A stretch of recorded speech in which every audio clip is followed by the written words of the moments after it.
So let's say that you're a technician and you, the technician, need what to complete the post-installation tasks for a Windows installation system. Well, let's look at the following options, see what we're given, go from there. Well, let's talk about the hardware compatibility list. The hardware compatibility list should be way post installation, and that is because the hardware compatibility list needs to be pre-installation. You can't build a system, you shouldn't start building a system if you don't know what the heck is going on, what the heck is going in your computer. So that should be pre-installation. Same thing with the CPU upgrade.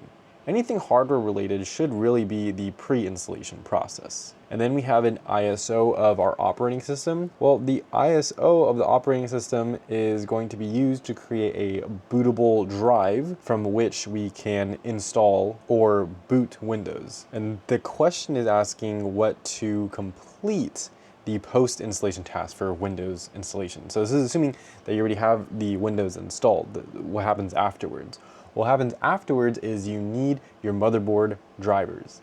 Any kind of hardware drivers you need after you have your computer built, you're in your operating system, it's time to get all those drivers updated.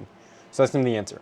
A technician needs motherboard drivers to complete the post-installation tasks for a Windows installation.